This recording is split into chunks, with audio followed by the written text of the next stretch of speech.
শুক্রবার মানেই তো বিশেষ একটা দিন, আর বিশেষ একটা দিনে পরিবারের জন্য এই তো সিম্পলভাবে একটা বিরিয়ানি রান্না করলাম। তো সঙ্গেই থাকুন, আশা করি ভালো লাগবে। আর লাইক সাবস্ক্রাইব করে ভিডিওটা দেখবেন, আশা করি ভালো লাগবে। হ্যালো, আসসালামু আলাইকুম এভরিওয়ান। বাইরে কিন্তু প্রচুর বৃষ্টি হচ্ছে, আর আজকে হচ্ছে শুক্রবার। তো এই তো আমি কিন্তু আজকে মুরগির মাংস ভেজে নিব, তার সাথে কিন্তু গরুর নল্লি বিরিয়ানি রান্না করব। তো এখন হচ্ছে পোলার চাল আর মুগ ডালগুলোকে সুন্দর করে পরিষ্কার করে বেছে নিচ্ছি। তো যাই হোক, ভাবলাম বৃষ্টিতে কিন্তু বিরিয়ানি বা খিচুড়ি অনেকটা ভালো লাগে। তো এখানে কিন্তু গরুর মাংসগুলোকে ছোট ছোট করে পিস করে কেটে নিচ্ছি।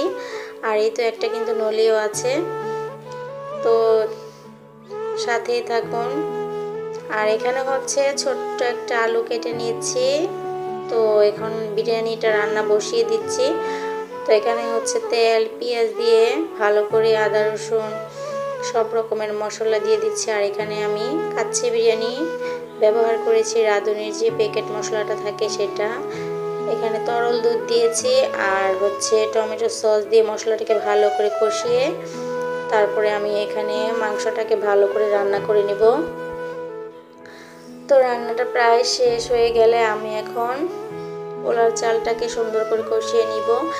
আর এখানে হচ্ছে আমি আলু বখরা আর কিছু লবণ আর আলুগুলোকে ভেজে রেখেছিলাম। তো এখানে আলু বখরা দিয়ে দিলাম, তারপর সাথে রান্না করা মাংসটাও দিয়ে দিলাম। আর এখন হচ্ছে প্যাকেটের গুঁড়ো দুধ দিয়ে দিচ্ছি। তো ভিডিওটা কেমন লাগলো অবশ্যই কমেন্ট করে জানাবেন। আর এখানে কিন্তু বিরিয়ানিটা রান্না করার পাশাপাশি আমি মুরগির যে ছোট ছোট পিসগুলোকে ডিম, বিস্কুটের গুঁড়া আরও মুরগির মাংসের মশলা দিয়ে ম্যারিনেট করে রেখেছিলাম। তো এটাকে আমি ফ্রাই করে নিচ্ছি। আর শুধু বিরিয়ানি খেতে কিন্তু ভালো লাগে না, সাথে কিন্তু ডিম সিদ্ধ আর এই মুরগির ফ্রাইটা করে নিচ্ছি।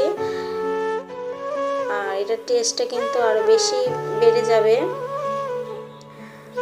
তো আমার ফ্রাইগুলো করা হয়ে যাচ্ছে। আর এখন হচ্ছে আমি দেখব যে আমার বিরিয়ানিটা রান্না করা কতটুকু হয়েছে।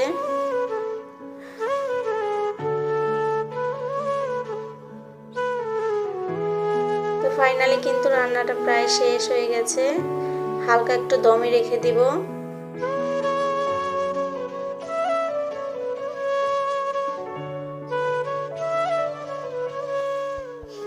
আর এখানে হচ্ছে 3টা ডিম সিদ্ধ করে নিচ্ছি। তো দেখতেই পাচ্ছেন ফ্রাইগুলো কতটা সুন্দর হয়েছে। তারপর আমার কিন্তু রান্নাটা শেষ। তো এখানে হচ্ছে এই তো নলিটা নিয়ে নিয়েছি, আর গরুর মাংসের বিরিয়ানির সাথে 3টা ডিম। তারপর আমি সুন্দর করে খাবারগুলোকে সাজিয়ে নিচ্ছি ফ্রাই দিয়ে উপরে। তো ভিডিওটা ভালো লাগলে অবশ্যই লাইক সাবস্ক্রাইব করে দিবেন। আল্লাহ হাফেজ।